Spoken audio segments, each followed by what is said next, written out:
the pitch competition. Paul Judge, $125,000 pitch competition. The winner, we have Angela Simmons, we have 2 Chainz, and we have Jaylen Brown. Okay, there's been a question in the chat as far as I spoke to Paul. Next week, he will start reaching out to people, the finalists. So don't get discouraged if you haven't heard anything back yet, but do check your email. Starting next week, his team is going to reach out to, I think they're picking 50 finalists, and they're going to set up like one-on-one calls with the final, and then they're going to narrow that down to 5 people by the time InvestFest comes. So if you don't hear, like let's say InvestFest comes and you haven't heard, obviously you didn't get picked. But still, don't be discouraged. I mean, that doesn't mean that you're not a great entrepreneur. It doesn't mean that you don't have a good business. You can only pick a certain amount of people, right? Keep going. There's going to be more opportunities for you. But I don't think they actually started reaching out yet. Next week is the big week. So check your emails. Please check. Don't let this go to spam. Please check your emails. On the 125 on the line? No way. $125,000 pitch competition. No way. To a very deserving entrepreneur, I'm sure. And if you don't get picked, a great idea is to find ways to help those that did win the pitch competition. Too often we focus, if we don't win, we don't want others to win.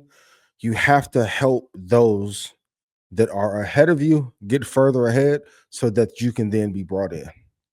There's a lot of answers. And if I see a great business, I'll break out 125 for you. If the business is amazing, you have to be prepared at all times because you never know who you're going to run into. But oftentimes, if you don't get seen, and this partnership is a prime example. Hey, Rashad said, hey, show. Yo, I got an idea. Yo, let's do it. Hand raise emoji. And it works by offer, but you have to come in looking to help. If you don't get picked, reach out to every person who is in the pitch competition and find a way to use your skill set to help them win. I promise you there's going to be some money that flows to you. There's going to be some money. There's going to be some money. And for the one person who says it doesn't work, we do it on this show every week for free. Proof of concept. Proof of concept. Speaking of proof of concept, if you want to know where to get in, where to get out, want to know what stocks to invest in, go to ianinvest.com and join Red Panda. If I made you money, please put yes in chat. I am one of the few people who caught NVIDIA early on. Shout to Elwin, shout to Juan, shout to Taj, shout to P. Love you all dearly. 3 different prices on each stock: load to boat, swing trade price, and quick entry price.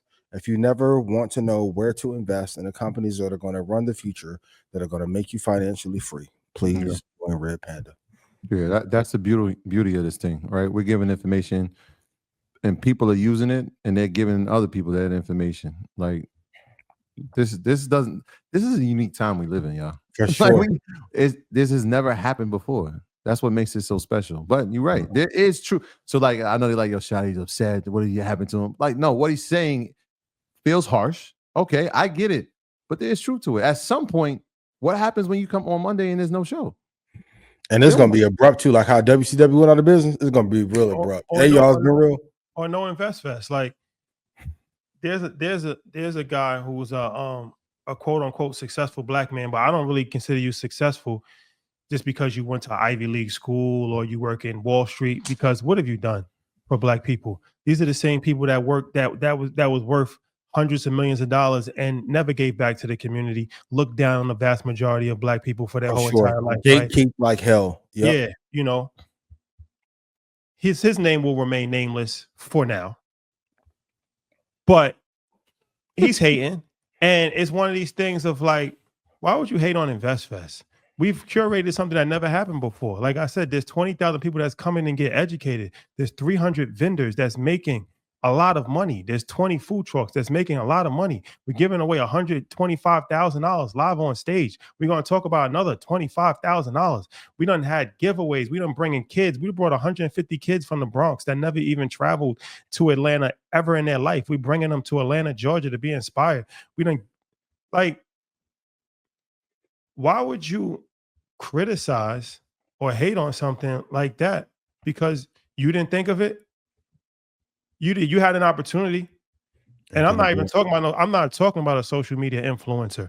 I'm talking about somebody that's actually quote unquote supposed to be at the highest level of business. These are things that you don't see. This is why I'm frustrated. This is that we got to deal with every day. These people are supposed to be upstanding black people. Only thing that they want to do is get up a ladder and kick it down. Yep. And I be the see only black person in the white rooms. The only thing that they want to do is be the only black person surrounded by white people. Mm-hmm. I've seen it multiple times. Yep. And don't y'all go loving Kendrick kicking in Drake back all fucking year and ask why Rashad mad. Sorry. Before you hate, help. For sure. And to give context, when I was going to conferences before InvestFest, all those conferences cost $7,000 to $15,000 on the low end. Mm-hmm. We didn't see 50,000 per day easily. Per day. X told us that per day. Milking like we giving you $250. We giving you all day workshops Friday, all day Saturday, all day Sunday. Y'all want to talk about fucking Finesse's Club did a live podcast. I didn't know he was fucking running a PPP fraud. He did a podcast. He didn't even speak on the stage. That's the one thing that you want to highlight. Think about that. But that speaks to the ignorance, and that speaks to the psychological trauma that we went through. We done gave you 5 years of impeccable shit, and you want to look at one. You're going to study somebody's flaws to find one little thing. Look at yourself. Look how many flaws you have in yourself. We're giving people opportunities. So we won't give nobody opportunity no more. Then I can't predict what somebody's going to do 3 years in the future, right? But these would be the same people that say you gatekeeping. Give a young black entrepreneur a chance. Give him a shot. He got a podcast. Put him on the stage, right? Right. So which one is it?